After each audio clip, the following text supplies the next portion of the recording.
మంగళగిరిలో రామచంద్ర యాదవ్ నిర్వహించినటువంటి సభలో తెలంగాణకు చెందినటువంటి శ్రీనివాస్ అనే వ్యక్తి పవన్ కళ్యాణ్ పై చేసినటువంటి వ్యాఖ్యలను ఖండిస్తున్నామన్నారు తెలంగాణ జనసేన ఇన్ఛార్జ్ శంకర్ గౌడ్. బీసీ వ్యక్తి అయిన తనను తెలంగాణ జనసేన ఇన్ఛార్జిని చేసినటువంటి వ్యక్తి పవన్ కళ్యాణ్ అని తెలియజేశారు. పవన్ కళ్యాణ్ పై ఇష్టానురీతిన మాట్లాడితే గనక ఊరుకోబోమంటూ కూడా ఫైర్ అయ్యారు శంకర్ గౌడ్.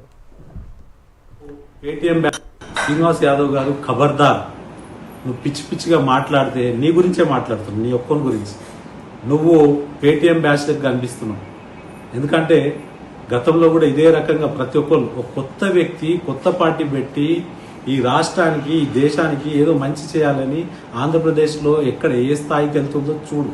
డెవలప్మెంట్ విషయం స్వాతంత్రం వచ్చినప్పటి నుంచి రోడ్లు లేవు, రోడ్లు వేయిస్తుంది. స్వాతంత్రం వచ్చినప్పటి నుంచి కరెంట్ లేదు, కరెంటు లైట్లు ఏర్పాట్లు చేసే వ్యక్తి జనసేన అధినేత శ్రీ పవన్ కళ్యాణ్. అది అంత నిరుపేదలకు.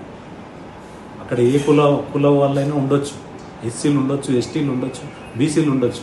అటువంటి మంచి కార్యక్రమాలు చేస్తుంటే మీకు కనిపించాలి. ఇప్పుడు ప్రతి ఒక్కడు మాట్లాడుతుంటాడు. మొన్న ఒకడు కామెడీ షో చేస్తూ వాడు కూడా మాట్లాడుతాడు. అంటే పవన్ కళ్యాణ్ గారి పేరు తీసుకొని మీరు హైలైట్ అయిపోదామంటే చాలా తప్పు. ఎందుకంటే ఒక మంచి వ్యక్తి పేరు మంచి గురించి వాడుండి మిమ్మల్ని సమాజం కూడా గుర్తిస్తుంది.